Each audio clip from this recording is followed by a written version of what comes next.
Halo teman-teman, Assalamualaikum warahmatullahi wabarakatuh.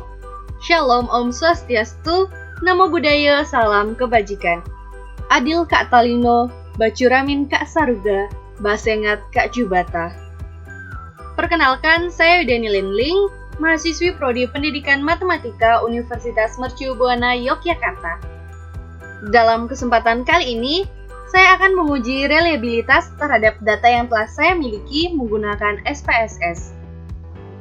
Jadi berikut adalah tampilan dari SPSS, dan ini adalah data-data yang telah saya miliki. Sebelum melakukan uji reliabilitas, ada baiknya kita mendengarkan sedikit penjelasan mengenai reliabilitas itu sendiri. Menurut Walliser, reliabilitas berasal dari kata reliability. Pengertian dari reliability adalah keteraturan pengukuran. Menurut Sugiarto dan Situnjak, reliabilitas menunjuk pada suatu pengertian bahwa instrumen yang digunakan dalam penelitian untuk memperoleh informasi yang digunakan dapat dipercaya sebagai alat pengumpulan data dan mampu mengungkap informasi yang sebenarnya di lapangan. Ghazali menyatakan bahwa reliabilitas adalah alat untuk mengukur suatu kuesioner yang merupakan indikator dari peubah atau konstruk. Suatu kuesioner dikatakan reliable atau handal jika jawaban seseorang terhadap pernyataan adalah konsisten atau stabil dari waktu ke waktu. Reliabilitas suatu tes merujuk pada derajat stabilitas, konsistensi, daya prediksi, dan akurasi. Pengukuran yang memiliki reliabilitas yang tinggi adalah pengukuran yang dapat menghasilkan data yang reliable. Menurut Sukaji, uji reliabilitas adalah seberapa besar derajat tes mengukur secara konsisten sasaran yang diukur. Reliabilitas dinyatakan dalam bentuk angka, biasanya sebagai koefisien. Koefisien yang tinggi berarti reliabilitas yang tinggi. Reliabilitas atau keandalan adalah konsistensi dari serangkaian pengukuran atau serangkaian alat ukur. Hal tersebut bisa berupa pengukuran dari alat ukur yang sama akan memberikan hasil yang sama. Atau untuk pengukuran yang lebih subjektif, apakah dua orang penilai memberikan skor yang mirip atau reliabilitas antar penilai. Tinggi rendahnya reliabilitas secara empirik ditunjukkan oleh suatu angka yang disebut nilai koefisien reliabilitas. Reliabilitas yang tinggi ditunjukkan dengan nilai RXX mendekati angka 1. Kesepakatan secara umum, reliabilitas yang dianggap sudah cukup memuaskan jika lebih dari sama dengan 0,7. Secara khusus, beberapa teknik memerlukan persyaratan tertentu, sehingga peneliti tidak dapat begitu saja memilih teknik tersebut. Beberapa teknik mencari reliabilitas yang akan digunakan adalah 1. Spearman-Brown 2. Flanagan 3. Rulon 4. KR20 5. KR21 6. Hoyt 7. Alpha. Nah, dalam uji reliabilitas kali ini kita akan menggunakan teknik alpha. Suatu instrumen penelitian dikatakan berkualitas dan dapat dipertanggungjawabkan jika sudah terbukti validitas dan reliabilitasnya. Pengujian validitas dan reliabilitas instrumen tentunya harus disesuaikan dengan bentuk instrumen yang akan digunakan dalam penelitian. Untuk menghitung uji reliabilitas tes bentuk uraian dapat dilakukan dengan menggunakan rumus Cronbach-Alpha. Pengujian reliabilitas instrumen dengan menggunakan rumus Alpha-Cronbach karena instrumen penelitian ini berbentuk angket dan skala bertingkat. Rumus Alpha-Cronbach sebagai berikut.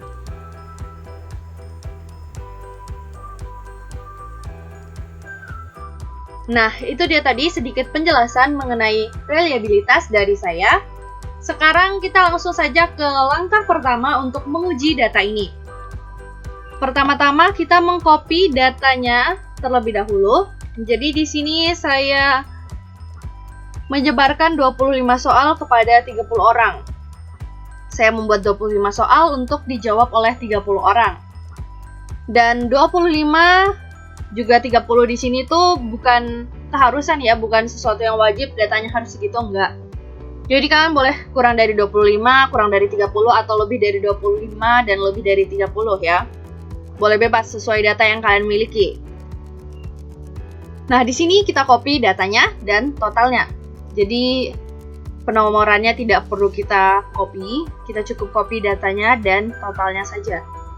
Kemudian kita paste di SPSS kita. Nah, beginilah dia tampilannya setelah kita paste data yang telah kita miliki tadi. Di sini tampilannya masih kurang rapi ya. Jadi kita rapikan terlebih dahulu data yang kita miliki. Boleh juga kalau nggak mau rapiin juga nggak apa-apa. Nah, di sini di name, penamaannya ini saya akan langsung copy paste dari yang telah saya buat.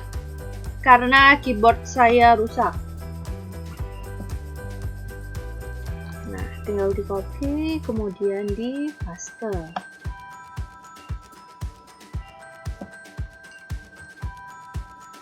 Nah, di sini kita lihat ada tipenya. Tipenya kita biarin numerik aja, terus desimal. Di sini desimalnya kita ganti jadi 0 ya, karena kita lihat di datanya ada 2 angka di belakang koma. Ini membuat tidak rapi dan kurang enak untuk dilihat. Jadi langsung saja kita rubah desimalnya menjadi 0. Tapi sekali lagi kalau kalian nggak mau ngerubah juga nggak apa-apa. Setelah itu kita naik lagi ke atas, kita lihat di measure-nya. Di sini kita ganti jadi scale semua ya. Scale.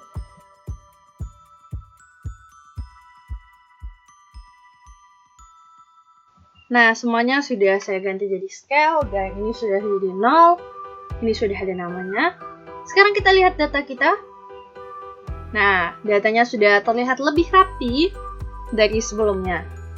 Jadi, di sini untuk kita melihat data, dan di sini untuk kita memperbaiki data kita, untuk merapikan lah, seperti itu. Kemudian kita klik data view lagi. Di sini kita lihat di bagian atas ini, kita klik Analyze. Kemudian kita cari Scale. Nah, sudah tampak Reliability Analysis-nya. Jadi langsung saja kita klik Reliability Analysis. Kemudian di sini kita Ctrl A karena kita ingin memindahkan data yang di sini ke sebelah kanan sini di item. Tapi kita pindahkan cuman datanya saja, totalnya tidak perlu kita pindahkan. Jadi kita keluarkan nih totalnya. Nah, kemudian tinggal kita pindahkan. Sudah berpindah. Kemudian kita tinggal klik OK. Dan inilah dia hasil dari analisis kita dari pengujian reliabilitas. Di sini yang kita perhatikan adalah ini. Nah, dalam tabel case processing summary-nya ini, kita lihat di sini ada 30, berarti ada 30 orang atau 30 variabel. Kemudian di sini reliability statistiknya kita lihat di Cron Batch Alpha. Di Cron Batch Alpha-nya tertulis titik 909 yang berarti 0,909, di mana 0,909 ini adalah R hitung dari data yang kita miliki. Saya copy, apakah bisa?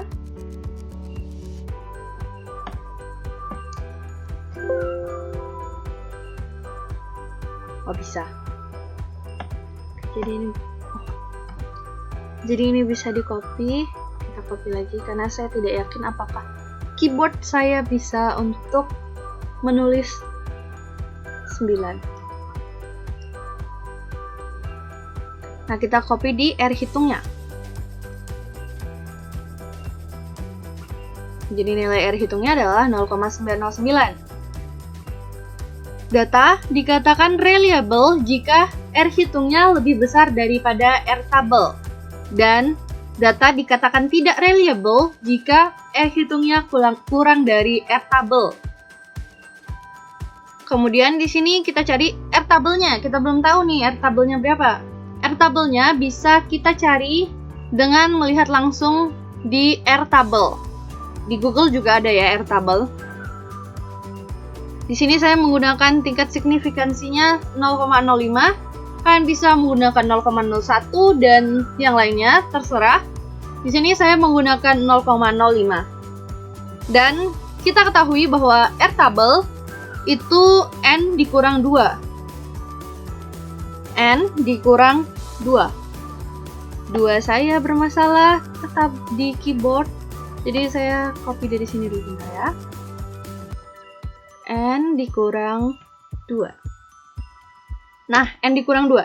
Tadi data kita itu ada 30 orang. Berarti N dikurang 2, 30 dikurang 2. 30 dikurang dengan 2. Hasilnya adalah 28. Nah, berarti kita lihat di airtable 28. Ini ya R-nya di sini nih. Kita cari 28. Mana nih 28? Ini nih 28. Jadi airtable dari 28 adalah 0,361. Kita tinggal tulis 0,361. Baik-baik saja keyboardnya ternyata di 0,361.